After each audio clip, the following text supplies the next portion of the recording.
Mesdames et messieurs, bonsoir et bienvenue à ce nouveau webinaire consacré au retour d'expérience de la crise Covid-19 organisé par l'ESCP Alumni Santé en partenariat avec managersanté.com. Bonsoir Jean-Luc. Merci Nada et bonjour à l'ensemble des participants qui nous rejoignent ce soir à l'occasion de ce nouveau webinaire au cours de laquelle nous aurons le plaisir de recevoir Céline Mas que nous allons présenter dans quelques instants. En tous les cas, merci à tous d'être toujours aussi nombreux présents à l'occasion de cette soirée avec une nouvelle thématique. Merci beaucoup. C'est toujours un plaisir de vous accueillir aussi nombreux et n'hésitez pas à nous poser vos questions, vos témoignages, partager vos retours d'expérience pour cette session dédiée à l'impact de la crise sur la condition des femmes dans le monde. Je précise également que cette session est enregistrée et sera disponible en replay sur la chaîne YouTube Manager Santé. Alors sans plus tarder, je suis ravie d'accueillir ce soir Céline Mas, qui est présidente de ONU Femmes France. Elle est également membre du Haut Conseil de l'égalité. Elle est entrepreneur, fondatrice de 2 projets impact sociaux. Le premier, c'est Love for Livre et le deuxième, Return for Society. Bonsoir Céline. Bonsoir Neda, bonsoir à toutes et tous. Alors ce soir, vous nous proposez un exposé en 2 temps pour faire un point sur la crise, son impact sur la condition des femmes et nous faire un retour de vos initiatives menées sur le terrain. Merci beaucoup encore une fois pour votre invitation. Je suis ravie d'être là. Donc pour des raisons techniques, c'est Nada qui va piloter le PowerPoint. Merci Nada de votre aide et encore une fois de votre invitation. Je vais aussi couper la caméra pour que nous puissions bénéficier du meilleur Wi-Fi et qu'il n'y ait pas de problème. S'il y a des soucis de son, vous me faites signe. Donc, je suis ravie d'être là. Merci de prendre du temps aussi sur vos vies privées, sans doute le soir, pour parler et échanger ensemble autour de la question des femmes dans le Covid. On peut donc avancer. Et du coup, je voulais vous parler de 2 choses en particulier. Alors, moi, je dois préciser que je ne suis pas spécialiste du sujet de la santé des femmes, bien que ce soit un des sujets fondamentaux des droits des femmes, donc j'en parlerai. Mais il y a une chose d'abord importante à dire, je pense, et à bien comprendre sur ce sujet, c'est que en fait, les sujets des droits des femmes sont systémiques. C'est-à-dire que si vous les abordez de toute façon uniquement à travers un seul thème, vous ratez une partie de la question. Je vous donne un exemple. Si vous abordez uniquement le sujet des femmes sous l'angle de l'éducation des femmes et des filles, qui est un grand sujet mondial sur lequel ONU Femmes travaille, vous allez peut-être perdre de vue qu'il y a des femmes qui sont victimes de violences et que les victimes de violences, et notamment la violence, est un frein conséquent à l'éducation des femmes. Donc, c'est un exemple, je pourrais en donner des dizaines, mais il faut bien comprendre que ce sujet, il est transversal et c'est une des convictions d'ONU Femmes, c'est qu'au fond, l'aborder sous un angle restreint, ça ne permet pas de résoudre l'ampleur des problèmes et vous verrez, et vous le savez sans doute, les problèmes sont très importants. Donc ce soir, je vous parlerai de 2 choses. Un, l'impact de cette crise, et en l'occurrence les 3 impacts principaux qu'elle a eus. Et puis, comment on peut surtout se projeter dans le monde d'après, ce qui était le point ce soir de congruence. Comment est-ce qu'on peut construire l'avenir des femmes après cette crise en fonction évidemment des impacts. Je ferai une pause après la première partie pour que vous puissiez poser des questions et que l'on puisse échanger. Donc, les 3 impacts de la crise. Et avant, donc en préliminaire pour que vous sachiez d'où je parle, donc je ne m'exprime pas ce soir en tant que membre du HCE, bien sûr, au Conseil à l'égalité. Je m'exprime vraiment en tant que présidente d'ONU Femmes France, même si je suis très fière d'être au HCE, mais ce soir, en l'occurrence, je m'exprime de la fenêtre d'ONU Femmes France. Et ONU Femmes France, pour faire court, c'est l'émanation de l'agence UN Women qui a été créée en 2010 aux Nations Unies. Pourquoi 2010 ? Ça paraît très tard, alors que le problème, évidemment, il est décennal, voire ancestral, parce que c'est à ce moment-là que les Nations Unies décident de rassembler au même endroit, dans la même agence, tous les moyens dédiés à l'égalité, toutes les datas, et donc de se dire, en catalysant nos ressources, on va avoir plus d'impact. C'est pour ça que UN Women est tard. Nous, on est en 2013, donc on est aujourd'hui une toute petite association, au sens on est jeune encore. On n'est pas UNICEF. UNICEF, par exemple, a 50 ans. Nous, on a 7 ans. C'est nos 7 ans cette année. Et on fait 3 choses, du plaidoyer, ce que je fais ce soir avec vous, parler, échanger, informer sur la question. On fait de la levée de fonds, donc tout l'argent, peu ou prou, sauf quelques frais de fonctionnement pour notre équipe, est renvoyé au programme d'ONU Femmes. J'en évoquerai certains. Et on fait, troisième chose, de l'aiguillon, ce que j'appelle l'aiguillon politique, c'est-à-dire qu'on va éclairer, discuter, dialoguer, voire influencer les politiques publiques autant qu'on le peut pour qu'elles soient favorables aux droits des femmes. Je vous l'ai fait en très résumé. Nous pouvons avancer. Et donc, le premier point, avant même de parler de l'impact, c'est de comprendre où on était avant cette crise. Et donc, où on est avant cette crise, les données nous le prouvent. Moi, je suis quelqu'un qui vient du monde de la donnée professionnellement, donc vous verrez, j'en ai beaucoup, parce que je pense que ce sujet doit être envisagé à la fois avec l'indignation et l'émotion qu'il peut soulever en nous, mais il doit aussi être analysé comme un sujet socio-économique, comme un sujet sociologique, et qu'on doit aussi l'aborder sous cet angle pour pouvoir le traiter correctement, avec une méthodologie. Et le premier point, c'est de rappeler quand même que de tout temps, il y a une histoire mondiale très largement marquée par ce qu'on peut appeler l'androcentrisme, l'inégalité et l'injustice qui est faite aux femmes et aux filles, comme une communauté de destin qui fait qu'au fond, moi qui ai pas mal voyagé, quand je rencontre des femmes de pays d'Afrique, d'Amérique latine ou d'Asie, je me sens parfois tout aussi proche d'elles par des préoccupations qui ont pu traverser leur vie et la mienne en tant qu'Européenne, en tout cas née en Europe, que je peux l'être de gens qui vivent à côté de chez moi, mais qui n'ont pas forcément cette expérience. Donc il y a quelque chose qui relie les femmes, et ça s'appelle l'injustice, malheureusement. Deuxième point, il faut aussi dépasser, c'est important, le stéréotype. Il n'y a pas un territoire qui est béni et qui est protégé en matière de droits des femmes. Il y a des pays qui ont des avancées variées. En France, par exemple, on est relativement avancé en matière d'égalité salariale, mais il y a encore du travail. Mais sur d'autres sujets, notamment la violence, nous sommes pas parmi les premiers en Europe. Donc il faut toujours avoir une sorte de, si vous voulez, d'ouverture internationale en ne se disant pas que, par exemple, les Européens ou les Américains seraient les plus avancés. En fait, c'est plus complexe que ça. Et par exemple, sur la question de l'entrepreneuriat, les femmes africaines sont extrêmement dynamiques. Il y a un pouvoir et une volonté d'entreprendre en Afrique qui est très forte. Voilà, juste pour remettre les choses dans leur contexte. Une donnée aussi qui est importante, c'est juste de dire également, de rappeler que les femmes constituent un peu moins de la moitié de l'humanité, puisqu'on dénombre aujourd'hui, selon des données ONU et OMS, 103 à 105 hommes qui naissent dans le monde pour 100 femmes, donc avec ce qu'on appelle le sex ratio de 1,03 sur 7,7 milliards d'habitants. Pourquoi? Parce qu'il y a des pays, notamment la Chine et l'Inde, pour ne pas les nommer, où évidemment il y a des avortements qui sont pratiqués contre les filles. Et on a constaté qu'en particulier ces dernières années, ça avait fait baisser le taux de naissance des femmes versus celui des hommes. À ce jour, c'est ce que je vous disais tout à l'heure, aucun pays au monde n'a atteint l'égalité réelle, donc personne ne peut se prévaloir d'être numéro 1 ou d'avoir même numéro 1. C'est difficile, si vous voulez, d'avoir les données sur tous les sujets et de pouvoir dire dans mon pays, il y a l'égalité partout. Ça n'est pas vrai d'après toutes les études que nous menons, j'en reparlerai. Quelques données aussi pour vous situer, donc point de situation historique, en 1995, il y a ce qu'on appelle la 4e conférence mondiale des femmes qui est organisée à Beijing, en Chine, à Pékin.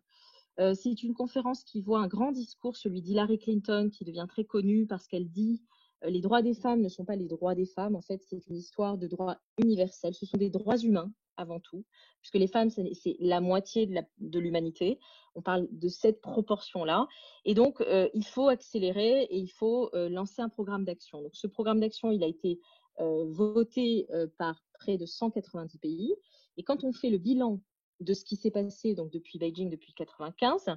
Là, vous avez quelques chiffres. Je ne vais pas tous les commenter. Il y a des domaines où on a des avancées réelles. Par exemple, en matière de législation, il faut savoir qu'avant 1995, il y avait très peu de législation dans le monde où il y avait des lois contre les violences faites aux femmes. Ça n'était pas institutionnalisé. Aujourd'hui, on a quand même 274 réformes juridiques et réglementaires dans le monde qui concernent la violence, mais plus largement l'égalité des sexes. Il y a une amélioration aussi notable en ce qui concerne l'éducation des filles, ça progresse. Il y a moins de mortalité maternelle. Aujourd'hui, on a un taux mondial qui demeure élevé, puisqu'on a 211 décès pour 100 000 naissances. Ça reste assez important, mais il a baissé. Et puis, il y a des domaines, évidemment, la pauvreté, la politique, ce qu'on appelle l'économie informelle, j'en reparlerai aussi, qui sont très, très largement en retard et qui font qu'on a encore beaucoup, beaucoup de travail à réaliser. La page suivante fait aussi référence à toutes ces données. Donc, encore une fois, je ne reviens pas dans tous les détails, mais si j'en prends une, la parité sur le lieu de travail, les femmes sont payées en moyenne dans le monde 16% de moins que les hommes et seulement une femme sur quatre est cadre. Ça ne veut pas dire, attention, qu'être cadre, c'est l'accomplissement de toute une vie. Certaines personnes peuvent ne pas choisir, ne pas vouloir être cadre, mais néanmoins, voilà, quand on regarde cette seule proportion, on va dire les professions intermédiaires ou supérieures, on a quand même une proportion beaucoup plus grande d'hommes. Les violences, j'y reviendrai. Justice climatique, je n'ai pas le temps de développer, mais c'est un sujet aussi, je vous parlais tout à l'heure de systémique, qui est très important parce qu'on se rend compte que quand les femmes ont une part active, notamment dans l'agriculture résiliente, celle qui est plus favorable à la lutte contre le changement climatique, on a des résultats sur le terrain qui sont très probants. Voilà, mais je n'ai pas le temps de rentrer dans tous ces éléments, on pourra en reparler si vous le souhaitez. Donc, à retenir de tout ça, on a fait des progrès, mais il y a encore beaucoup de domaines où nous sommes en retard. Et c'est pour ça qu'il faut continuer à s'engager. On a deux éminents porte-parole, évidemment, pour ONU Femmes. D'abord, Pardon, j'ai entendu quelqu'un qui parlait. Est-ce que vous m'entendez? Oui, on vous entend très bien. Parfait. Bon, désolé, j'entendais quelqu'un qui parlait. Donc, on a deux éminents porte-parole ONU Femmes. D'un côté, le secrétaire général des Nations Unies, Antonio Gutiérrez, qui dit en quelque sorte, le pouvoir, ça ne se donne pas, souvent ça se prend. Donc, il faut continuer à prendre ce pouvoir, à avoir cette initiative-là. Et puis, ma très chère, je dis ma avec beaucoup d'estime et de respect, bien sûr, donc l'ancienne vice-présidente d'Afrique du Sud, qui nous fait l'honneur d'être la directrice exécutive d'ONU Femmes, Phumzile Mlambo-Ngcuka, qui dit toujours il faut repousser les repoussoirs. Et donc, on est toujours dans ce mouvement de balancier. MeToo, bien sûr, a ouvert la voie. MeToo a été un moment très important il y a 2-3 ans pour que la société mondiale en fait se soulève et puisse s'exprimer, etc., plus qu'elle ne l'avait fait auparavant. En tout cas, depuis le début du XXIe siècle. Néanmoins, à chaque fois sociologiquement où vous avez, on va dire, une avancée, eh bien, vous avez des repoussoirs, vous avez des personnes, des organisations qui se mobilisent évidemment pour vous pousser et pour vous faire revenir en arrière. Donc, on est exactement en ce moment, là où je vous parle, dans ce moment, dans cette période pour les droits des femmes. Donc, les trois impacts de la crise. Rentrons dans le vif du sujet. Premier impact, impact économique et sphère du travail. Ce que je vous dis, vous le retrouverez aussi dans une note qui sera à la fin de ma présentation, qui est une note d'Antonio Gutiérrez, où il y a beaucoup de données. Moi, j'en ai sélectionné quelques-unes. Donc, le premier impact, c'est dans l'économie et la sphère du travail. Nous pouvons avancer. Et donc, ce que je disais tout à l'heure, c'est qu'en matière d'économie et de sphère du travail, les inégalités, via cette crise, elles ont été exacerbées. C'est-à-dire cette crise, évidemment, n'a pas créé d'inégalités, elle a exacerbé des situations qui étaient déjà inégalitaires et qui, compte tenu de la crise et de la précarité qu'elle induit, évidemment, sont fortement accentuées, et partout dans le monde. Pour vous donner quelques données, on a déjà un premier élément, c'est que le taux de participation mondiale au marché du travail, il est beaucoup plus faible chez les femmes que chez les hommes. Donc, on a 63% de femmes qui sont sur le marché du travail mondial versus 94% d'hommes. Aujourd'hui, on estime que le Covid, on n'a pas encore toutes les données avec le recul, puisque vous savez bien que le Covid est en train de frapper certains continents, alors qu'en Europe, on est plutôt, semble-t-il, en train de sortir, en tout cas, d'une première vague. J'espère qu'il n'y en aura pas une deuxième, bien entendu. Et donc, on estime quand même chez ONU Femmes que globalement, ce taux de participation au marché du travail va reculer pour les femmes. Donc, on a déjà quasiment 31% d'écart. On estime qu'il va reculer. Pourquoi? Parce qu'il y a beaucoup de femmes qui vont perdre leur emploi, parce que l'économie informelle est durement touchée par la crise. Donc, l'économie informelle, c'est je travaille par exemple comme aide de maison. Dans beaucoup de pays, ça se passe. Je suis rémunérée et pas forcément déclarée. Et la crise fait que je ne peux plus travailler de cette manière-là, etc. Et l'économie informelle, c'est un pan important pour l'économie des femmes du monde. Donc déjà, premier point, ça va reculer. Deuxième point, il y a le sujet aussi du paiement, en fait, des salaires, de la rémunération des femmes, puisqu'aujourd'hui, les hommes, en fait, enfin plutôt les femmes, font 3 fois plus d'heures que les hommes. Et ça, quand je parle de ces 3 fois plus d'heures, c'est uniquement le travail care et le travail domestique. Donc ça, c'est ce que je disais à l'instant, c'est l'économie informelle. Le gender pay, c'est-à-dire l'inégalité salariale, je vous l'ai dit, elle est de 16%. On peut estimer à ce jour qu'il va y avoir là aussi un recul a priori. D'abord parce qu'il y aura, ça c'est statistique, hein, il y aura moins de femmes dans le monde du travail. Sans doute un frein de l'accès aux responsabilités et donc un recul assez probant, assez aigu de la situation professionnelle des femmes. De la même manière, aujourd'hui, on estime qu'il y a dans le monde 65% de femmes qui ont un compte bancaire ou équivalent dans une institution financière solide, alors qu'il y a 72% d'hommes. Donc, encore une fois, à partir du moment où la crise précarise une partie de la population, nous, on l'avait constaté, par exemple, au moment d'Ebola, au Libéria, ça s'était produit. Les femmes étaient beaucoup plus précarisées. Il y avait eu une augmentation de la pauvreté, une augmentation de la famine.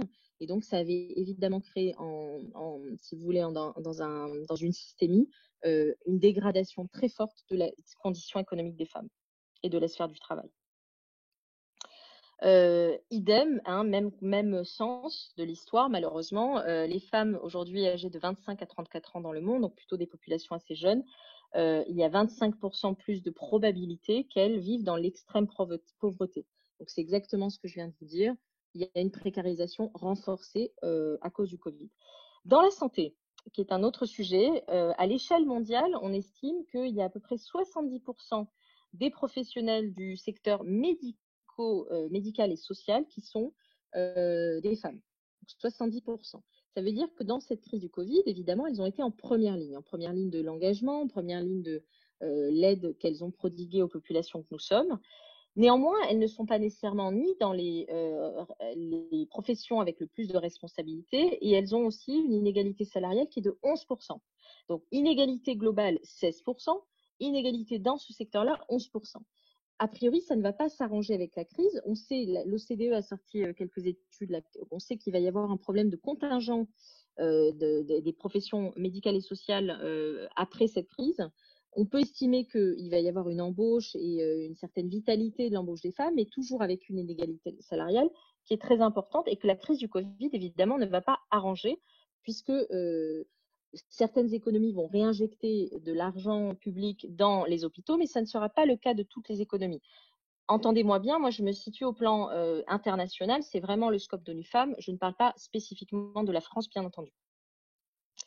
Un autre chiffre, c'est celui, alors il n'y a pas énormément de chiffres aujourd'hui au plan mondial, qui sont des données amalgamées sur la situation des femmes dans les professions médicales précisément. Mais il y en a quelques-uns. En France, là, je fais un focus là, sur la France.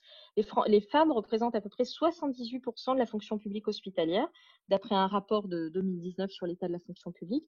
Là, pareil, même combat, il y a une inégalité salariale qui est importante. Je n'ai pas la donnée exacte sur l'inégalité salariale dans la fonction publique hospitalière en France, en toute honnêteté, mais néanmoins, il y a une inégalité. Et il y a aussi, et ça c'est constaté, une inégalité d'accès aux professions et aux responsabilités les plus hautes.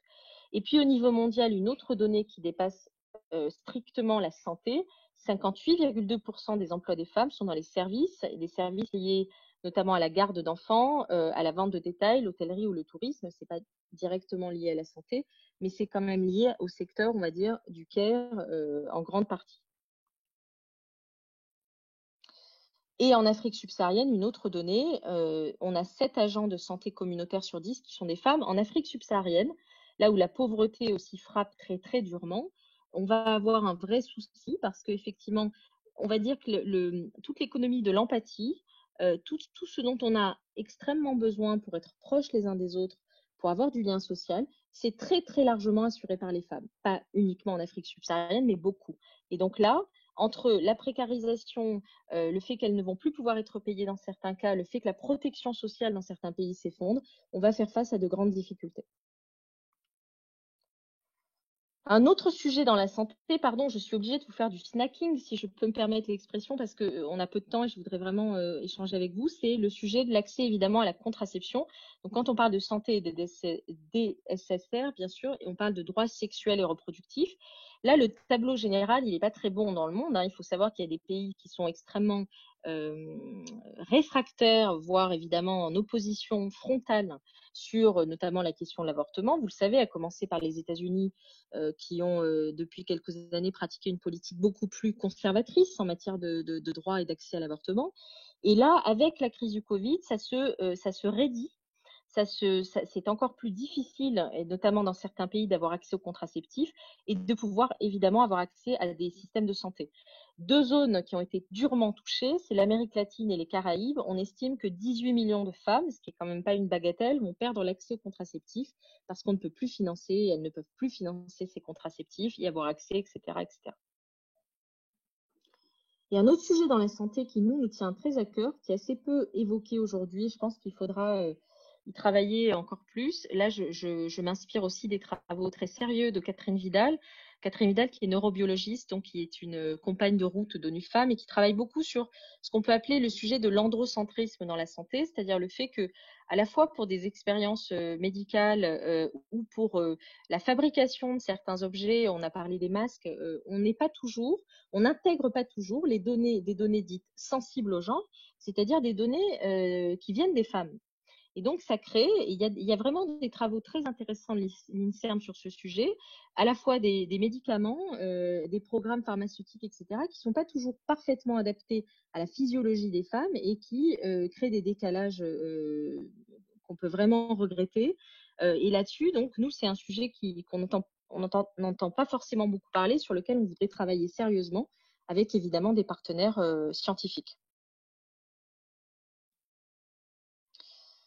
Deuxième sujet, donc, dans cette crise, le sujet des violences, il est très lié à la santé. Parce que nécessairement, quand vous avez évidemment face à vous un agresseur, vous allez avoir des dommages physiques quand ça ne va pas évidemment jusqu'au meurtre, jusqu'au féminicide. Et donc, vous allez avoir besoin d'accéder au système et aux soins de santé. Donc, c'est deux sujets qui sont intrinsèquement liés, ne serait-ce que pour cette raison-là. Aujourd'hui, on estime qu'il y a 137 femmes qui sont tuées par un membre de leur famille chaque jour dans le monde.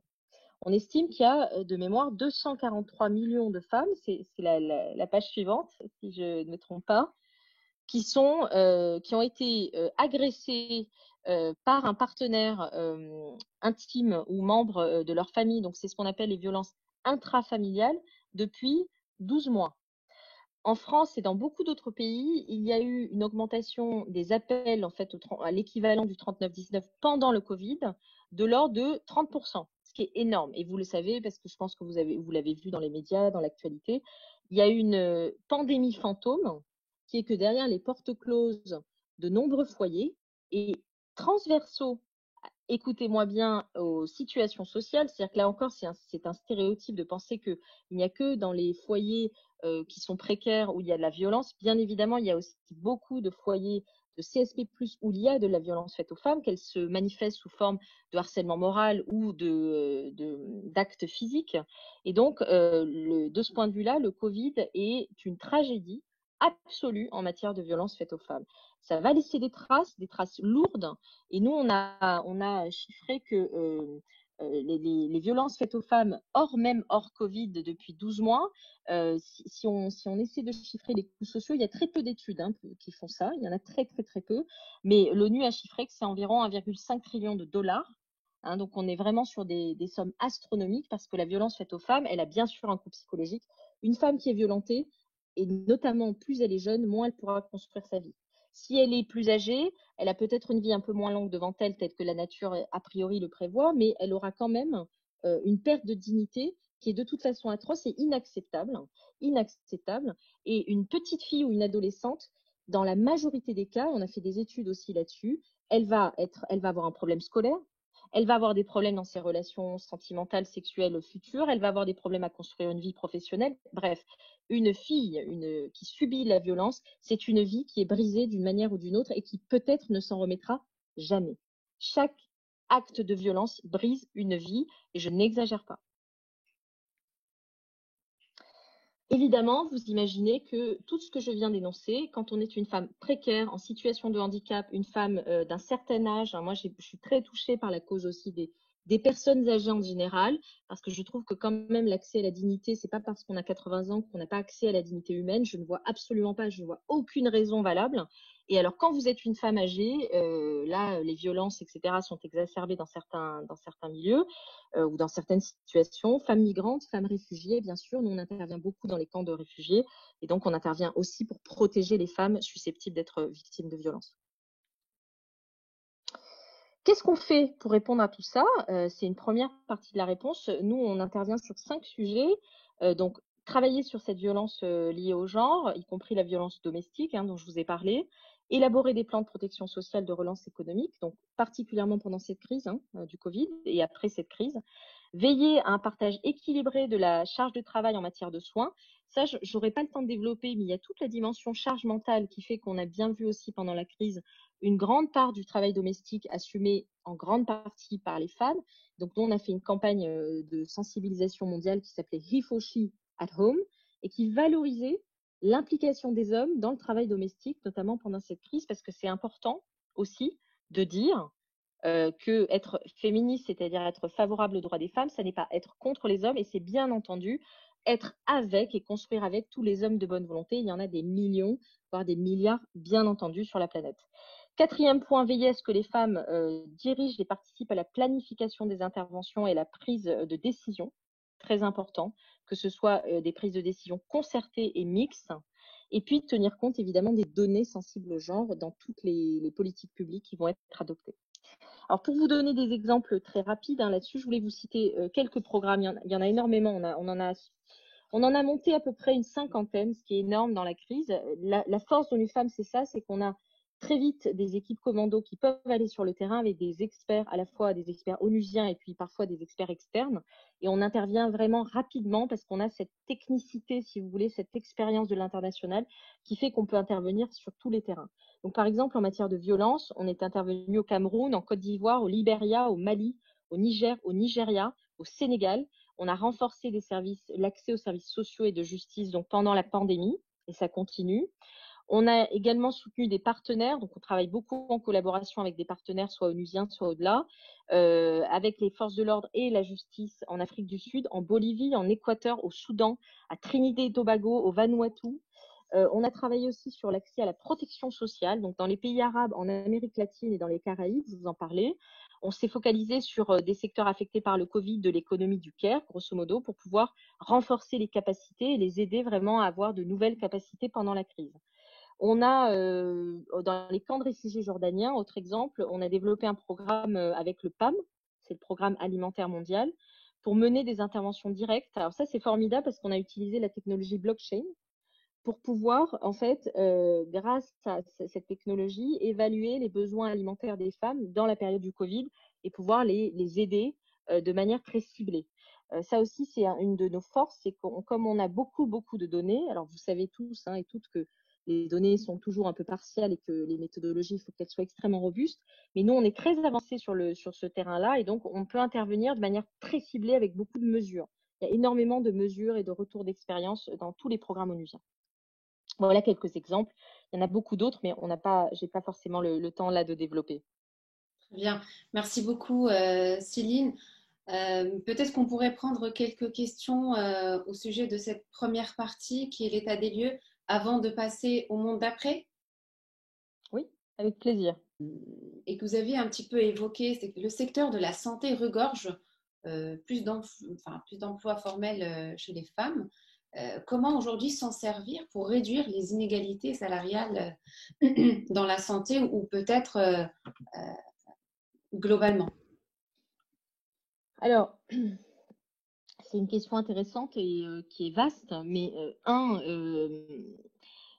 il n'y a pas, comme je le disais, c'est systémique. C'est-à-dire que si vous vous attaquez aux inégalités salariales, il faut s'attaquer à beaucoup de secteurs. Il faut qu'en fait, à la fois au niveau de ce qu'on appelle le soft power, c'est-à-dire la culture d'un pays, dans les mentalités, l'inégalité salariale soit vraiment vécue comme une aberration et comme quelque chose qui ne devrait plus exister. Nous, ce qu'on veut, c'est que ce soit banal.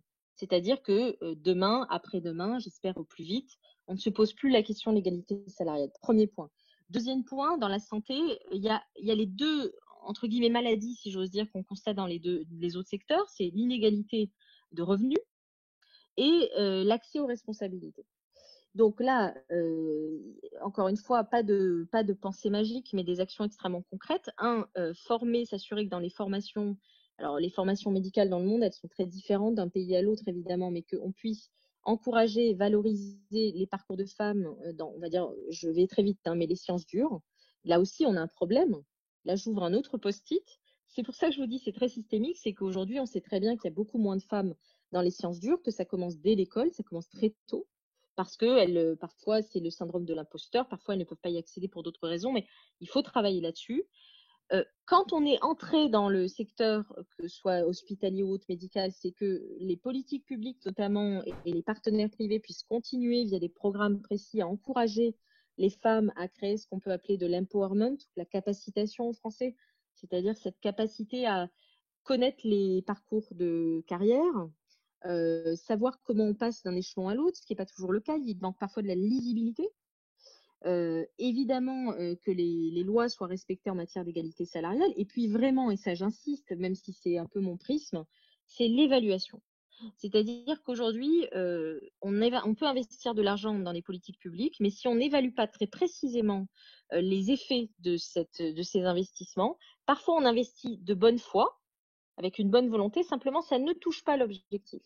Et c'est d'ailleurs tout le travail du HCE, pour le coup, que je valorise, c'est de pouvoir fournir des évaluations très précises et très profondes sur le résultat d'action publique. Très bien. Merci beaucoup pour ce retour et pour cette réponse, Céline. Alors, j'ai une question de Denise Silver. Bonsoir, Denise, qui fait plusieurs interventions. C'est vrai que parmi les installations non adaptées aux femmes, la température de la climatisation qui puisse adapter un homme en costume plutôt qu'une femme. Donc, c'est vrai que l'on soit frileuse ou pas, selon aussi les âges, on n'a pas les mêmes réactions. Et puis, elle a une question, je vais peut-être lui ouvrir son micro. Bonsoir Denise. Oui, bonsoir, merci.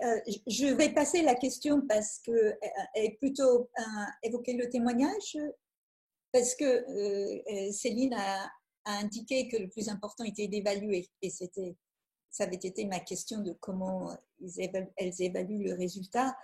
Je voulais dire à quel point j'ai adoré la présentation de Céline, qui a une vue très globale de par son métier et qui nous a apporté énormément de faits, de chiffres qui démontrent qu'en effet les problèmes ne sont pas spécifiques à la santé. Et je voulais ajouter pour ma part que la première chose, c'est d'en parler. Le début de la solution ne peut venir que lorsque tout le monde est convaincu du problème. Cela me navre un peu de constater en regardant les participants, les noms des participants, que je pense que les hommes sont en hyper minorité ce soir et que le nombre global est moindre que le nombre habituel des soirées ESCP Manager Santé. Je vois que Nada est de mon avis. Et pourtant, donc, l'une des choses qu'il faudrait absolument avancer est le fait que les hommes reconnaissent le problème et ce qu'ils auront à gagner par la résolution du problème. Parce que tant que la situation est perdue comme un jeu de zéro somme, on ne pourra jamais s'en sortir. Et je voulais aussi ajouter que ces inégalités et injustices ne sont pas spécifiques aux femmes, elles concernent toutes les minorités. Lorsque vous devenez âgé, ça a été cité par Céline, vous passez dans ce cas vulnérable, même si vous êtes un homme, encore pire si vous êtes une femme. Il y a les minorités raciales et les minorités religieuses. Et tout ça part d'une même idée qu'il n'y a qu'une forme de personne à être pour être au pouvoir, un homme en bonne santé, de préférence jeune et de préférence d'une certaine couleur.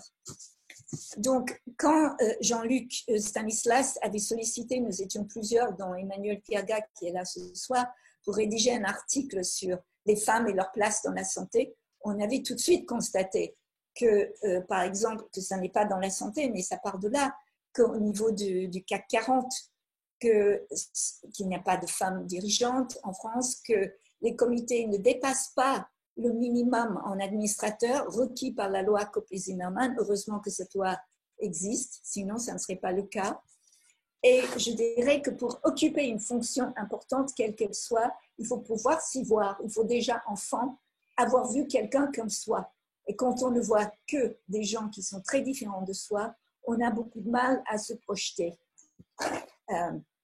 Il y a aussi le problème des CV. Une des recommandations est de supprimer la nécessité d'envoyer son CV et la nécessité de citer l'historique de son salaire, de ne pas donner les fiches de paie, parce que ça fait perdurer le problème. Il faut plutôt avoir des tests de compétences que d'envoyer des CV, et il faut plutôt avoir une valeur pour le poste et pas une valeur en fonction de votre propre historique. Et donc, on est entourés tous, nous avons tous, y compris les femmes et les minorités, la difficulté de voir clair, parce que nous sommes dans une culture qui démarre quand nous sommes enfants, qui démarre par les babysitters qui vont nous faire jouer avec des poupées plutôt que des camions si nous sommes une fille. Et donc, c'est l'éducation des enfants, l'éducation des éducateurs, l'éducation de toute la famille, c'est les contraintes légales, c'est expliquer aux hommes ce qu'ils auront à gagner, par exemple avec le congé parental en Allemagne, qui est partagé, un grand nombre de mois partagé par hommes et femmes, et qui permet aux hommes de vivre ce que beaucoup ont vécu pendant le Covid, le fait d'être chez soi et d'apprécier ses enfants parce qu'on les voit. Donc, c'est toutes ces choses qu'il faudrait faire pour modifier de fond en comble la société et sa culture. Et comme tout petits exemples qui existent, je pourrais citer en France Mosaïque Ressources Humaines, qui propose une plateforme totalement anonymisée qui a été créée par un homme et une femme. La femme s'appelle Estelle Barthélémy, qui favorise un recrutement qui ne déprivilégie pas ni des femmes ni des minorités. Connexio, qui est créé par une femme, Jean Guo, qui propose des formations aux compétences digitales pour qu'on puisse revendiquer les compétences. C'est pour les réfugiés, les femmes, toutes minorités. Et Ashkin, des femmes de santé, dont parlera, je pense, Emmanuel Pierga, qui permet aux femmes dans la santé d'envisager des solutions meilleures. Donc, j'ai toujours une vue très stratégique des choses. Je pense que c'est en parlant et en créant des stratégies pour modifier carrément la culture dans laquelle nous évoluons que tous les secteurs vont bénéficier. Mais encore bravo à l'ONU et au travail de Céline Masse. Merci pour cette prise de parole. Merci pour ce témoignage, chère Denise, et ça permet de rebondir sur deux questions qui peuvent être fusionnées. C'est relativement à la stratégie et aux initiatives conduites par ONU Femmes. Alors, pour réduire les inégalités à l'accès aux postes de cadre, et donc je vais généraliser aux postes à responsabilité et ce fameux plafond de verre, et comment argumenter cela pour, entre guillemets, le marketer et convaincre ces sociétés androcentrées. Merci Denise pour votre passionnante intervention. Je veux bien écouter votre conférence prochainement parce que je pense que vous avez beaucoup de choses à dire. Non, je rebondis très rapidement sur les points que vous avez évoqués. Il y a effectivement une mécanique similaire et convergente dans le racisme et l'exclusion et l'inégalité. Et d'ailleurs, notre directrice exécutive, Poumzile, s'est exprimée il y a quelques jours sur ce qui est arrivé à George Floyd. Parce qu'il y a, dans les deux cas, évidemment, si je fais très vite, un manque d'inclusion et un problème qui est ancestral et qui, d'un point de vue mémoriel, notamment dans la culture américaine, est aujourd'hui, on le voit, l'objet d'un sujet qui n'a pas été réglé et donc l'objet de douleurs qui ressortent de manière atroce. Deuxième sujet, l'accès, comment on fait pour limiter ou pour ouvrir en fait aux hommes, parce que vous avez raison Denise, aujourd'hui il faut être très clair, quand on s'engage pour l'égalité, on est quand même très souvent dans des assemblées 80-90% féminines. Moi, je crois qu'il y a deux choses qui sont difficiles à tenir parce qu'elles peuvent paraître à première vue contradictoires, mais elles ne le sont pas. La première, c'est de ne jamais baisser la tête et de toujours pouvoir exprimer une indignation ou à minima une gêne lorsque vous êtes dans une situation où vous êtes vous-même victime d'inégalité ou lorsque vous observez une inégalité autour de vous. Je crois que nous sommes tous et toutes responsables aussi des silences que nous faisons, d'accepter un certain nombre de situations qui intérieurement nous dérangent, nous indignent, etc. et que l'on doit trouver des moyens constructifs de pouvoir exprimer un mal-être, une indignation. Moi, j'utilise beaucoup, et ça c'est plutôt je suis maintenant formée aux approches dites neurocognitives comportementales, j'utilise beaucoup une question qui est toute simple, mais quand je suis dans une situation où je suis gênée, je dis toujours pourquoi est-ce que vous dites cela? C'est-à-dire que j'essaie de faire bouger l'interlocuteur sans juger, sans agressivité évidemment, sans être véhémente en aucun cas, pour pouvoir, dans le cadre d'une situation professionnelle, faire réfléchir. Donc, premier point, lever la voix, mais intelligemment et de manière constructive. Mais deuxième point, et c'est là où il faut trouver le juste équilibre, il faut rester, en tout cas moi ça c'est une position assez personnelle, mais c'est quand même la culture ONU-Femmes. On est dans une culture de la construction. On n'est pas là pour être dans l'opposition frontale, on n'est pas là pour faire la guerre aux hommes ou pour les dominer après qu'ils nous aient dominés, ce n'est pas le sujet. Le sujet, c'est agir, trouver des solutions, construire ensemble et avoir des langages et trouver des actions qui soient fédératrices. D'où la puissance de la campagne He for She, qui est vraiment une campagne inclusive avec les hommes. Et comme vous le disiez, Denise, je souscris à ça, mais ça, c'est aussi les neurosciences qui nous le montrent bien. Il faut effectivement que les hommes y voient un intérêt, d'une manière ou d'une autre. Et moi, je suis frappée, ça paraît banal que de le dire, par le nombre d'hommes qui me disent s'engager pour cette cause parce qu'ils ont une fille, parce que dans leur famille, il y a des filles. Et que quand ils sont conscients en fait de ce qu'elles subissent tout au long de leur parcours, ils ne peuvent plus supporter. Bref, donc il faut toujours avoir cet équilibre, je crois, entre la non-acceptation d'une injustice et une manière constructive de pouvoir y travailler. C'est ça qui fait qu'on change la donne de notre point de vue réellement. Sur les cadres en particulier, j'arrête là après pour poursuivre ou pour répondre à une autre question.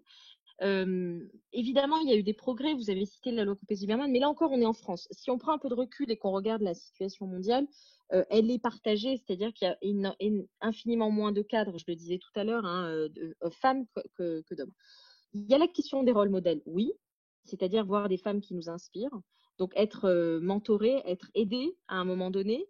Il y a la question de la loi. Moi, je voudrais quand même dire une chose qui est essentielle pour ONU Femmes, c'est que nous, en fait, l'égalité entre les femmes et les hommes, si vous allez sur le site d'ONU Femmes de UN Women notamment, on la qualifie d'abord comme l'égalité aux droits. Donc, on peut toujours, et certains détracteurs peuvent toujours essayer de le ramener sur un plan subjectif. Mais nous ne sommes pas sur un plan subjectif, nous sommes sur le plan des droits. Et dans un certain nombre de constitutions mondiales, et encore heureux, j'ai envie de vous dire, il y a le droit égal à l'accès au travail et le droit égal à la rémunération en fonction de ses compétences. Ça n'est pas inscrit évidemment dans toutes les législations, mais c'est quand même de plus en plus fréquent. Et donc, à partir du moment où c'est inscrit dans la loi, il n'y a aucune raison de ne pas respecter la loi. C'est ça que je veux dire aussi, qui est très important, c'est que les détracteurs cherchent toujours à vous faire aller sur un plan subjectif, voire émotionnel. Mais ce n'est pas ça le sujet. Le sujet, c'est un plan normatif, objectif, de ce qu'est une civilisation, l'histoire d'un pays.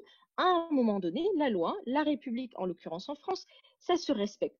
Et que l'on soit femme ou que l'on ait d'autres qualificatifs, on a un égal accès aux droits. C'est ça, pour nous, le vrai combat. C'est pour ça que l'on dit toujours, UN Women est engagé pour les droits des femmes. Voilà. Tout à fait. Je pourrais continuer, mais voilà, je ne veux pas te prendre trop de temps à répondre à chaque question, mais bref, évidemment, c'est un sujet qui me passionne, donc je pourrais en parler des heures. C'est vrai qu'on pourra toutes y passer des heures et même des jours. Et c'est vrai que ce qu'on retient sur cette première étape, c'est l'engagement de toutes, et ce sont les femmes aux côtés des hommes, et qui a un rôle aussi à jouer pour les mamans. Donc en tant que mère, que l'on ait des filles ou des garçons, de leur transmettre ce message et cette responsabilité de respecter aussi bien l'homme que la femme, et de permettre à tous d'être épanouis dans un cadre personnel et professionnel. Et donc on peut enchaîner pour le monde d'après. On va poursuivre. Voilà, le monde après. Je vais essayer d'être assez synthétique. De toute façon, je vais être aussi honnête avec vous. Nous n'avons pas la panacée, nous n'avons pas la formule miracle, mais l'idée, c'est de partager avec vous quelques principes et quelques axes d'action chers à ONU Femmes, notamment par rapport au monde d'après. Donc, on se l'est dit, hein, le Covid fragilise la position des femmes. Il faut évidemment renforcer notre engagement, agir, et je vais vous donner quelques pistes, quelques idées. D'abord, bien se rappeler de ce qu'est une crise. Je pense que c'est important. Une crise, kraisen en grec, c'est le moment où le jugement est suspendu. C'est le moment où tout peut basculer. Et c'est pour ça que certains commentateurs ou commentatrices vous diront, eh bien, la crise, ça crée à la fois des menaces et des opportunités, des périls et des chances. Donc, on va essayer évidemment de trouver les opportunités, mais c'est important de se rappeler ce que c'est. C'est aussi l'acmé d'un phénomène. Donc, on touche à une intensité extrêmement forte. Là, on va redescendre en intensité et maintenant, il faut continuer à maintenir, si j'ose dire, la pression, l'engagement, parce que, évidemment, les sexistes et les conservateurs en tout genre vont revenir au galop. Vous avez dû voir chacun et chacune dans Die Zeit, le journal allemand, un commentateur qui disait « Espérons que ce mauvais moment fera clairement comprendre aux derniers que les professeurs de médecine, de chimie et de biologie sont infiniment plus importants que ceux des études de genre. » Alors là, il faut arrêter tout fantasme. L'argent mondial, public ou privé consacré aux droits des femmes, il est infinitésimal. Il est tout petit. Ok, c'est très très peu. J'ai pas le chiffre exact, mais en France, il y avait eu un rapport en partie du HCE et en particulier de la Fondation des femmes et d'autres associations il y a 2 ans. C'était 0,003 de mémoire. Je suis pas sûre du chiffre, mais en tout cas, c'était un chiffre de cet acabit. Donc, au plan mondial, c'est guère mieux. Donc, qu'on vienne nous dire que ça coûte cher, ça, il faut, là, tout de suite, si vous êtes face à quelqu'un qui vous dit ça, moi, je pourrais vous envoyer le chiffre exact si vous voulez, je vais regarder dans la database ONU Femmes. Il faut dire tout de suite, ah non, le chiffre, c'est ça. Voilà. Il faut être très clair. Et ça, c'est une manière objective de factualiser. Ça, c'est très important. Factualisons les sujets. Factualisons les sujets. Important. Donc, l'alibi de la crise, ça ne passera pas. En tout cas, il ne faut pas que ça passe. Nous, on a des programmes, évidemment, dont je vous ai parlé. Je vous ai évoqué 2% de nos programmes, mais en gros, ils vont se poursuivre et on va essayer de les intensifier dans l'après-crise. Et c'est pour ça que, pardon, c'est mon moment de page de publicité, mais je fais un appel aux dons. Nous, on a un lien don coronavirus, c'est défiscalisé à 60%. On a encore cette chance en France. Donc, si vous mettez 10 euros, vraiment, ça ne va pas vous coûter grand-chose au final. Et vraiment, chaque euro compte parce que vous imaginez bien que quand on intervient dans certains pays, le coût de la vie est tellement plus inférieur au nôtre qu'on peut faire énormément de choses avec 10 euros. Donc, sincèrement, et vraiment, on compte sur vous. Si vous voulez nous aider déjà, commencez même par donner 5 euros. Ce serait vraiment formidable parce que tout cet argent-là, il sert sur le terrain concrètement. Qu'est-ce qu'on peut faire du coup? Quelques pistes de réflexion. D'abord, je vous l'ai dit, tout à l'heure, je l'ai évoqué, moi je crois, et c'est aussi dans la philosophie d'ONU Femmes, qu'il faut créer des partenariats stratégiques, que ce soit avec des organisations onusiennes ou d'autres organisations, et nous on le fait énormément. On a la chance d'avoir de la technicité de très haut niveau au sein de l'ONU, puisqu'il y a beaucoup d'agences, etc., spécialisées, et donc on travaille sur beaucoup de sujets avec d'autres que nous. C'est ça la coopération. Il ne faut pas oublier que les Nations Unies ont été créées au sortir de la Deuxième Guerre mondiale pour trouver des solutions pacifiques et techniques à des problèmes mondiaux et rétablir, si je fais très court, une situation géopolitique mondiale qui soit équilibrée, harmonieuse et pacifique. Donc, nous, on travaille dans cet esprit-là, cet esprit de coopération, il est encore important. Vous savez bien en revanche que la question du multilatéralisme, elle a été très contestée, qu'elle est en fonction des États, il y a des enjeux au G7, etc. Je passe là-dessus parce que ce n'est pas le sujet, mais néanmoins, la coopération, c'est le sens de notre action. Donc, comment on fait pour coopérer, pour travailler? D'abord, on évalue et on mesure. Et donc là, je vous ai mis, je ne sais pas si vous êtes, je pense que Nada, vous êtes à la même page que moi, c'est la page suivante. Je vous ai mis en fait un extrait d'un rapport qui est excellent, que vous pouvez trouver en ligne, qui s'appelle « Traduire nos promesses en action », qui parle des objectifs de développement durable.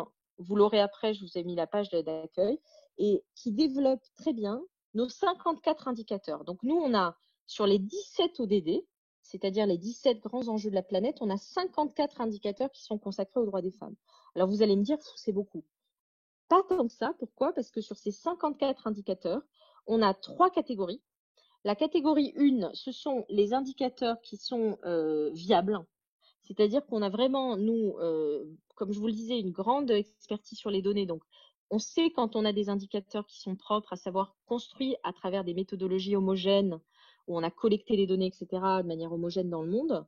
On a une deuxième catégorie où les indicateurs sont incomplets, parce que toutes les données ne sont pas au rendez-vous. Et on a une troisième catégorie où là, on n'est pas capable, et on le dit, mais néanmoins, ça n'enlève pas l'intérêt de l'indicateur en tant que tel, d'avoir toutes les données parce que, par exemple, ça va être sur des terrains de guerre, des terrains humanitaires où il est quand même très difficile de récolter des données. Ça, c'est très intéressant et ça peut paraître technocratique. Moi, je crois que c'est l'inverse. C'est encore une fois, sans avoir une analyse précise du problème, on ne peut pas agir correctement sur ce problème. Il y a un site qui est formidable que je vous incite à aller voir, c'est data.unwomen.org, qui est en bref notre base de données. Donc, vous pouvez avoir des fact sheets en fonction des pays. Vous pouvez, en fonction des sujets, faire un zoom sur la carte du monde et avoir de la donnée. Il est hyper bien construit et en quelque sorte, c'est un tableau de bord des données de genre dans le monde dont dispose l'ONU. C'est formidable, c'est open source. Vous pouvez vraiment aller visiter ce site. Moi, j'y vais très souvent parce que je trouve qu'il est très bien fait venant du monde de la donnée. Je trouve qu'il est bien construit et vous y trouverez beaucoup de données intéressantes et qui vous surprendront. J'en parlais à l'instant, pour nous, un autre axe de travail pour essayer de résister après le Covid et de continuer à avancer, ce sont les ODD. Les ODD, c'est 2015, ça a été créé en 2015, les objectifs de développement durable. C'est une feuille de route qui est extrêmement intéressante, même pour les entreprises, parce que ce sont 17 objectifs mondiaux connectés à des indicateurs que vous trouvez en ligne. Il y a 231 indicateurs en tout, pas uniquement sur les droits des femmes, pour tous les objectifs. Et ils sont bien compréhensibles et ça permet à des entreprises, et d'ailleurs Danone, par exemple, aujourd'hui, pilote beaucoup en fonction des ODD, de se dire, bien moi, par exemple, je suis positionnée à aller sur l'ODD, on va dire l'ODD 4, mon activité dans l'éducation. Eh bien, je vais regarder les objectifs de développement durable pour la planète qui ont été votés par les 200 pays à peu près de l'ONU. Et je vais essayer de connecter ma stratégie à ces objectifs et de pouvoir mesurer où j'en suis. Donc, c'est extrêmement vertueux parce qu'en plus, là, vous avez un langage mondial. Si vous êtes une entreprise mondiale ou une organisation mondiale, vous pouvez dialoguer avec vos filiales en fonction de cette feuille de route et créer vraiment une plateforme d'action très concrète. Donc, moi, je vous conseille d'aller voir. C'est vraiment très, très bien fait. Et il y a ce rapport dont je vous parlais, page suivante, qui est traduire les promesses en action, où là, vous trouvez encore une fois les ODD 2030 sur l'égalité entre les femmes et les hommes, qui est l'ODD 5. Voilà, c'est l'ODD 5. Très intéressant. Donc, ça, c'est un axe de travail pour nous important. Évidemment, la crise, elle accélère un momentum qu'on avait déjà pris. C'est le deuxième sujet que je voulais évoquer, c'est génération égalité. Qu'est-ce que c'est Génération Égalité? C'est 25 ans après la conférence de Pékin, la société civile mondiale se rassemble, en l'occurrence à Mexico et à Paris, et ça devait être en ce moment même. Donc, ça devait être en mai 2020 à Mexico et en juillet 2020 à Paris. Ce sera finalement au premier semestre 2021. 10 000 activistes du monde entier se retrouvent et il y a des États, des entreprises et des organisations non gouvernementales, société civile, qui vont travailler ensemble autour des coalitions d'action.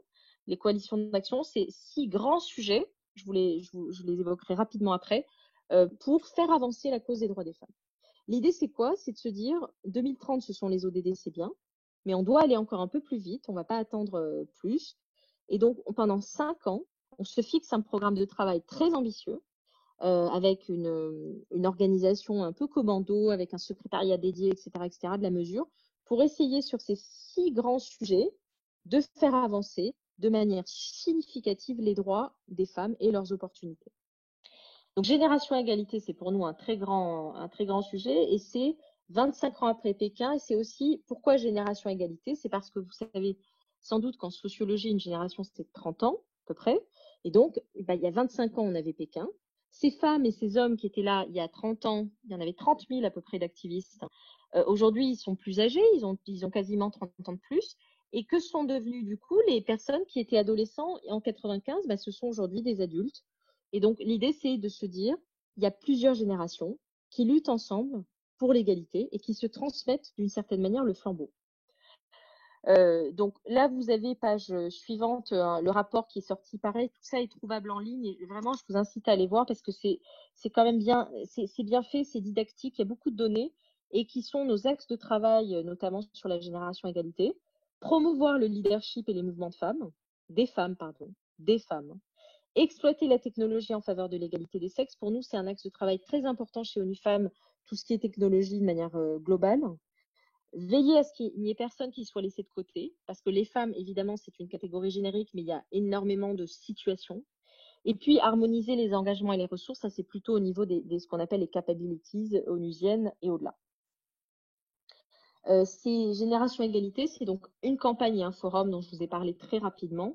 Et donc, ça va être un moment très fort pour rappeler aux obscurantistes que nous sommes là et que nous nous engageons et que nous continuons et que la génération suivante et les générations s'engagent aussi avec nous et puis faire avancer les sujets comme je vous le disais.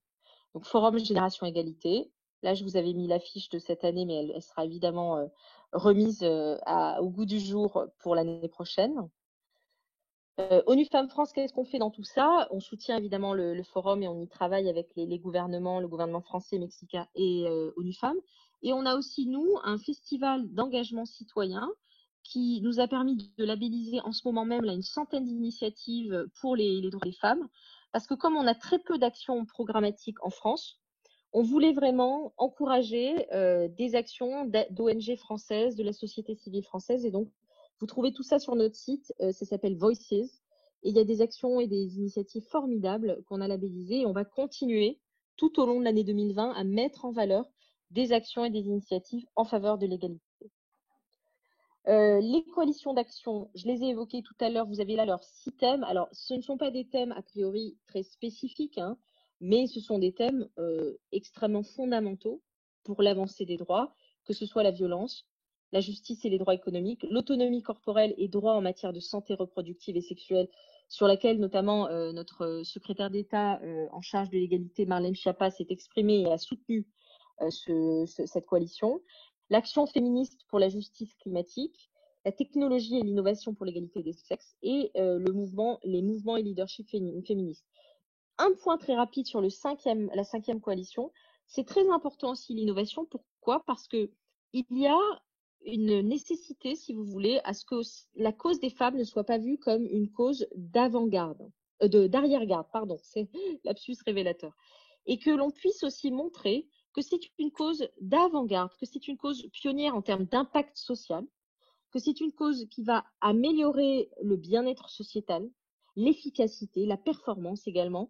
Et donc, cette idée d'être innovant et d'utiliser aussi des moyens innovants pour communiquer, c'est très important. C'est très, très important parce que parfois, le mot féministe, en tout cas en français, dans le monde francophone, il heurte parce qu'on pense que ça nous renvoie aux années 70.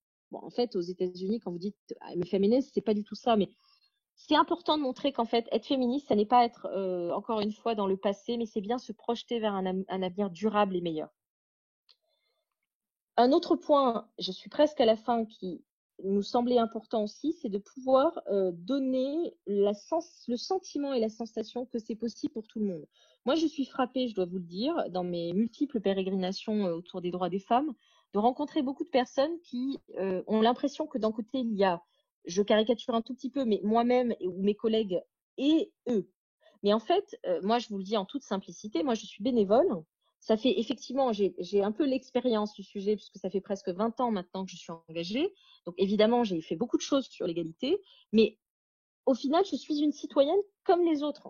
Et j'ai juste choisi cette cause plutôt qu'une autre parce que ça me tenait à cœur, que pour des raisons très diverses, j'avais envie de m'engager.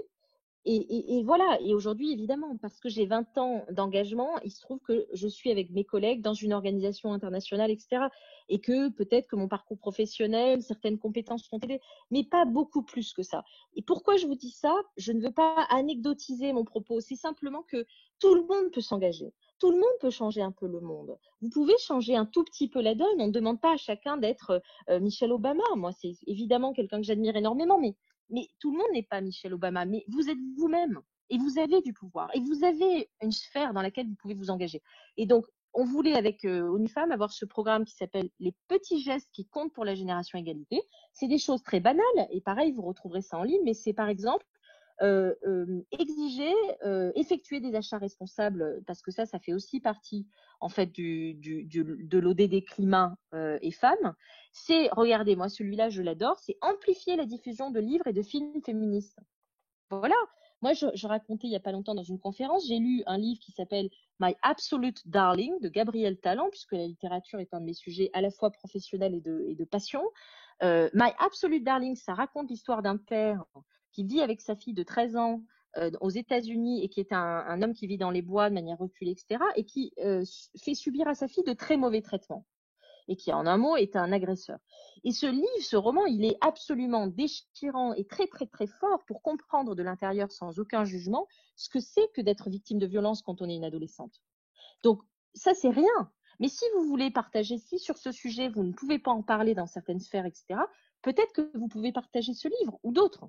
Voilà, c'est des choses très simples. Mais chacun peut agir. Ça, c'est très important. On a ensuite, et c'est c'est la fin quasiment, je voulais partager avec vous. Vous avez dit, Denise, à juste titre, vous avez parlé des hommes, etc. Je voulais vous partager aussi une part de cette interview de Phumzile qui est très juste, me semble-t-il, en mars dernier dans Le Temps, qui disait en fait que au final, parmi les femmes, certaines ne sont pas contre les inégalités. Parmi toutes celles qui sont contre les inégalités, toutes ne vont pas s'engager. Et parmi celles qui s'engagent, toutes ne vont pas avoir le courage de se battre parce que c'est vrai que c'est quand même un combat et que même si vous le faites dans des conditions extrêmement favorisées, que vous n'êtes pas, moi, a priori, on ne me menace pas ma vie tous les jours. J'ai été évidemment insultée, cyberharcèlement, etc. dans certains cas, mais je n'ai pas subi des menaces physiques, comme c'est le cas en Équateur, par exemple, ou dans d'autres pays où là, il y a vraiment une violence qui peut menacer votre vie. Donc, mais c'est quand même difficile de s'engager, ça demande toujours une certaine prise de risque. Ce qui veut dire qu'en fait, comme le dit Phumzile, le nombre de personnes qui vraiment s'engagent pour l'égalité se réduit. Encore une fois, il faut différencier s'engager pour l'égalité et être contre l'inégalité. C'est deux choses assez différentes d'un point de vue comportemental. Et donc, ce qu'elle dit, et je la rejoins, mais 300 000%, c'est qu'il faut du coup avoir des objectifs communs avec les hommes, c'est ce que vous disiez, Denise, qu'on se disait tout à l'heure, avoir des langages et des manières de fonctionner qui soient compréhensibles. Bref, il faut créer une grammaire collective, une grammaire du sens qui permette d'engager, d'embarquer, quitte à ce que parfois, comment vous dire, l'orthodoxie de certaines manières de vivre son féminisme soit un tout petit peu moins précise. Moi, je préfère, entre guillemets, laisser de côté dans certaines situations ma connaissance ou celle de mes collègues très avancés sur le sujet des droits des femmes avec des centaines de lectures, etc., pour pouvoir juste discuter d'humain à humain, d'être humain à être humain, sur ce que peut représenter l'inégalité, la violence, etc. Voilà. Et c'est souvent beaucoup plus efficace parce que c'est comme ça que, au fond, vous touchez quelque chose au-delà du cognitif rationnel, vous touchez l'âme, vous touchez le cœur, et c'est comme ça que les gens ont envie de s'engager aussi. Donc voilà, c'est important de le dire. Et c'est important du coup de s'engager d'une manière ou d'une autre. Je vous ai mis après les ressources biblio et peut-être après, pour terminer sur quelques questions, je voulais partager également avec vous, j'espère que ça va fonctionner, un très beau film que je trouve très saisissant et que donc je nous invite à écouter.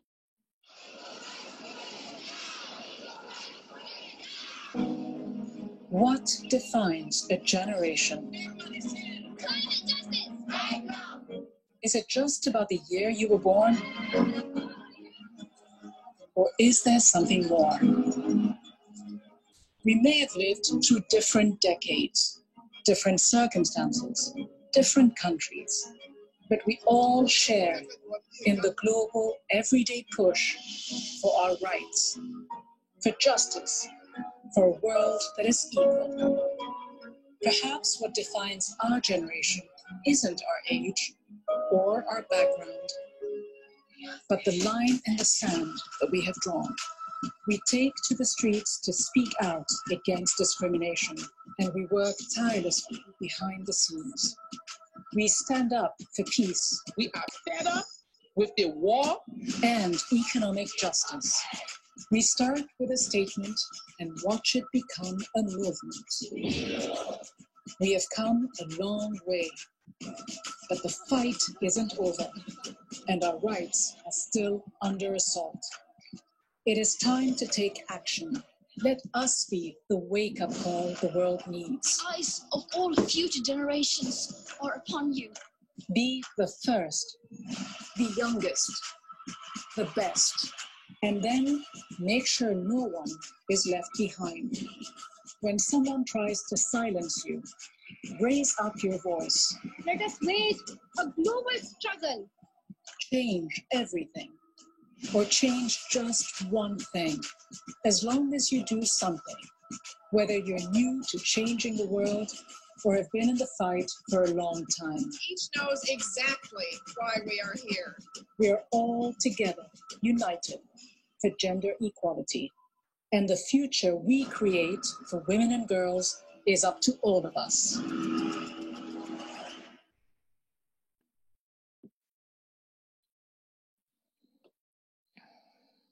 Voilà, très beau film et qui parle beaucoup des droits, vous avez vu, hein. Fight for rights, ce que je disais tout à l'heure, c'est très important. Tout à fait. Quelles sont selon vous les réelles opportunités et l'impact positif que pourrait avoir cette crise sur la condition féminine? Alors, l'impact positif, il ne sera présent que si l'on s'engage et si des organisations multiples, hein, il n'y a pas qu'ONU Femmes, évidemment, et heureusement que de nombreuses organisations s'engagent parce que, comme je vous l'ai dit, soyons très clairs, cette crise, elle fragilise la situation des femmes et des filles dans le monde. Et je ne suis pas dramatisante. Les données nous l'indiquent. Et à la fin de l'année, on va pouvoir faire un bilan plus global encore. Et c'est évident que du point de vue des violences, de la santé, de tous les sujets que l'on a vus, la situation va être plus difficile. D'où l'intérêt d'intervenir maintenant et d'où la nécessité d'avoir des programmes pendant la crise pour faire tampon, si vous voulez, et éviter qu'elle ne se dégrade. Tout à fait. Alors, nous avons Emmanuel Pierga parmi nous, qui est très, très engagé également pour la cause des femmes et plus particulièrement les femmes en santé et qui souhaite apporter un témoignage. Bonsoir Emmanuel, et peut-être même une question. Oui, alors moi j'en avais plein, hein. D'abord, je voulais remercier Céline pour l'excellence de sa présentation, hein. C'est toujours très stimulant d'entendre tout ce qui est fait et tout ce qu'il y a encore à faire, hein, pour la cause des femmes. Je vais d'abord poser une question et puis je parlerai effectivement de ce qu'on fait au niveau de femmes de santé. Faut pas oublier que l'ONU Femmes a une dimension internationale, hein, tu me rappelles Céline dans tout ce que tu as décrit. Moi j'avais une question à la fois très basique mais qui me taraude, c'est parce que nous sommes avec nos droits occidentaux, hein, après tout, si on regarde la cause des femmes, l'égalité, notamment l'égalité des salaires, est inscrite dans la législation. Nous sommes relativement protégés sur l'essentiel des femmes, sur la condition des femmes occidentales. En revanche, beaucoup de pays n'inscrivent pas l'égalité ou la protection des femmes, des droits minimaux des femmes, ni dans leur constitution, ni même dans leur législation. Je voulais savoir quel était le pays dans lequel qui était le plus défavorable à la condition des femmes dans le monde, où est-ce qu'il y avait le plus de travail à faire puisqu'elles n'étaient même pas inscrites dans la législation d'un pays. Voilà. Alors, merci d'abord Emmanuel, je suis très honorée que tu sois là. Emmanuel est une grande professionnelle et effectivement très engagée sur la question, on se connaît depuis quelques années maintenant. On ne se voit pas assez d'ailleurs Emmanuel. C'est vrai, il faudra qu'on rattrape tout ça. Écoute, en fait, deux choses, deux réponses ou en tout cas des pistes de réflexion. La première, c'est que effectivement, il y a des pays où sur certains sujets, j'ai parlé de l'avortement tout à l'heure, par exemple, on pense aux États-Unis, on pense à l'Arabie Saoudite, on pense au Yémen notamment. Sur ces sujets-là, il y a des difficultés. Simplement, le rôle de l'ONU, en particulier, ça nous est reproché, hein. On a été attaqué à diverses reprises là-dessus. C'est justement de mettre autour de la table absolument tous les pays pour essayer de les faire dialoguer et pour essayer de faire, entre guillemets, pression et levier pour que les choses avancent. Parce que le pire pour nous, d'un point de vue de la stratégie globale, c'est de se dire, parce qu'un pays a des pratiques qui sont inacceptables, on l'exclut. Ça, de toute façon, dès qu'on exclut un pays, on est certain qu'on ne pourra plus jamais travailler sur le droit des femmes, si ce n'est en souterrain ou dans des réseaux informels, mais ça n'est pas souhaitable. Il faut que ça soit aussi institutionnalisé.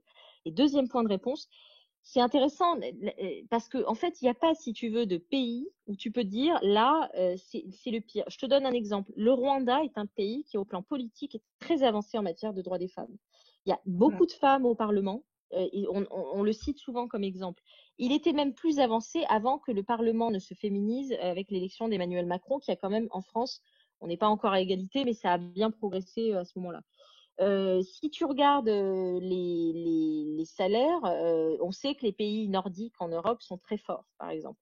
Mais les pays nordiques sont souvent cités en exemple Sauf qu'en termes de systèmes sociaux, comme l'Allemagne d'ailleurs au demeurant, les systèmes nordiques ne sont pas forcément les plus protecteurs pour les femmes.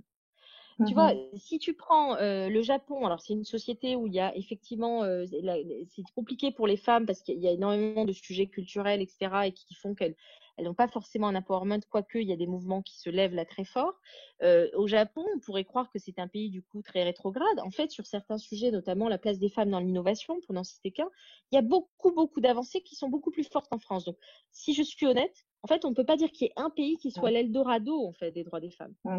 Et c'est pour ça qu'il faut lutter contre les stéréotypes en la matière, parce que à partir du moment où tu as des stéréotypes, tu laisses de côté certaines zones, tu n'y travailles plus. Autre exemple, Amérique latine, la Fondation Gates a investi beaucoup et un des grands soutiens d'ONU Femmes et de beaucoup d'organisations en demeurant sur la question, la visibilité des données des femmes en Amérique latine. Et ça, c'est formidable. On a tout un programme qui consiste simplement à aller collecter des données de qualité, parce qu'il y a vraiment des difficultés sur ce sujet-là. Donc, pardon, je ne peux pas répondre à ta question parce qu'en réalité, Non, mais c'est intéressant. tu verras sur le dashboard, si tu vas sur dataunwomen.org que j'ai cité, tu verras les cartes du monde. En fonction des sujets, on a des surprises, des grosses surprises. Et donc, il n'y a pas d'homogénéité en termes de résultats. Non, mais c'est ça qui est intéressant, c'est qu'effectivement, mais ça, tu l'as montré pendant toute ta présentation, il faut combattre les stéréotypes. Et même la réponse à cette question, hein, tu ne vas pas aller dire instinctivement, on va aller dire l'Arabie Saoudite, la Chine ou l'Inde. Et non, tu nous rappelles qu'effectivement, il ne faut pas céder aux stéréotypes. Et ça, je trouve que c'est très intéressant. Après, Nada m'a tendu la perche, alors je la prends avec plaisir sur, effectivement, tu parlais de la stratégie et chacun doit avoir une stratégie des petits pas. Alors, sur le secteur de la santé, on a constitué il y a 3 ans Femmes de santé parce qu'on s'est aperçu que l'inégalité dans ce secteur était aussi constatée, hein, notamment par quelque chose de très factuel. Hein. Nous avons 70%, tu l'as rappelé, hein, dans le secteur santé, et même 70% des étudiants en médecine sont des étudiantes. Et on s'aperçoit que 28%, par exemple, des professeurs de médecine, des professeurs engagés de médecine, sont des hommes. Voilà. Donc, on s'est aperçu qu'il y avait pas mal d'inégalités comme ça et qu'il fallait un peu qu'elle ne se mettait pas en visibilité. Donc, ce qu'on fait, c'est que chaque année, on met en visibilité des actions de professionnels de santé, mais aussi de présidents d'associations de patients dans le secteur de la santé pour pousser cette visibilité. Donc, dans la stratégie des petits pas, c'est ce qu'on a fait pour Femmes de santé, qui est une association, enfin qui est même plutôt un comité. On ne s'est pas encore constitué en association. Et donc, on a comme objectif à la fois une mise en visibilité des actions des femmes dans le secteur de la santé, mais également pouvoir les encourager à prendre davantage non pas de pouvoir, mais d'initiative et qu'il y ait une égalité petit à petit à l'intérieur du secteur entre les hommes et les femmes, ce qui n'est pas le cas. Voilà. Absolument. Ça, c'est super. Je veux juste réagir à ça, pardon, parce que je trouve que c'est très important ce que tu viens de dire. C'est une très belle initiative. Et moi, vraiment, je demande, je vous invite en tout cas, sans donner aucune leçon, mesdames, quand vous avez de l'influence et du pouvoir dans votre sphère, tendez la main aussi. C'est-à-dire qu'à un moment donné, il y a quelqu'un, une jeune femme qui se présente à vous, vous êtes occupée, vous avez une vie professionnelle pleine de rendez-vous, etc. Prenez le temps de lui répondre. Moi, je vous assure, et c'est vraiment pas, il n'y a aucune vantardise dans ce que je dis, parce que comme tout le monde, parfois, je dois en laisser passer. Je réponds à tous les emails de jeunes femmes qui m'écrivent. Je vais en avoir plus là peut-être du coup, mais que ce soit pour me dire est-ce que vous accepteriez de me parler 10 minutes au téléphone, etc. Eh bien, même si c'est 3 minutes, allez 5 minutes, je préfère faire ça parce que je pense que à chaque fois qu'on tend la main à une jeune femme et qu'on lui dit tu peux le faire, bien sûr que tu peux le faire, on ouvre la voie. Et donc c'est très très important de visibiliser, de donner de la visibilité, de tendre la main aux jeunes femmes qui ont envie de s'engager, aux jeunes hommes aussi. Ça paraît banal, hein, mais on ne le fait pas toujours et c'est très important. Et ce sont ces petites actions au quotidien qui font la différence, aussi bien dans le cadre de la santé et même l'entrepreneuriat. C'est vrai que vous le disiez tout à l'heure, en France et dans les pays occidentaux en général, la femme a beaucoup plus de mal à être entrepreneur qu'en Afrique. C'est vrai que les chiffres en parlent. Il y a pas mal d'études qui ont été menées par ONU Femmes et je vous invite à les partager parce que c'est en faisant écouter, entendre nos voix que les lignes vont bouger. Il y a aussi des initiatives de clubs d'affaires qui accompagnent les femmes, les chefs d'entreprise à développer leur activité à travers les réseaux d'affaires. Et justement, parmi nous, il y a Isabelle Stemmer que je salue et qui a lancé cette initiative auprès des clubs d'affaires protéines. Et c'est vraiment à encourager, à généraliser.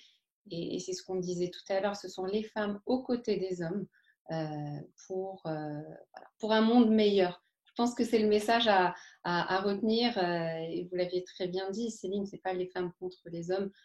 Au contraire, on est toutes des sœurs, des mamans et des filles.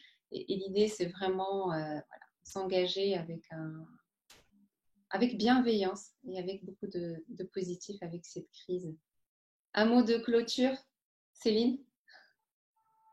Simplement un très grand merci. Et encore une fois, moi je cite souvent Margaret Mead, que j'aime beaucoup, qui est un anthropologue, qui est une anthropologue.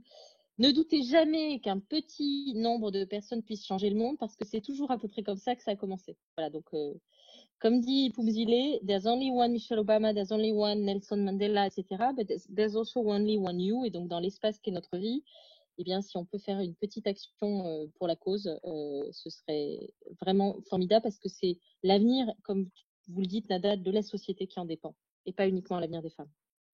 Absolument. Merci beaucoup de cette conclusion. Merci à tous les participants de nous avoir suivis. Merci de votre fidélité. Merci encore de cette brillante intervention qui est très passionnante et on voit à quel point vous êtes passionnés.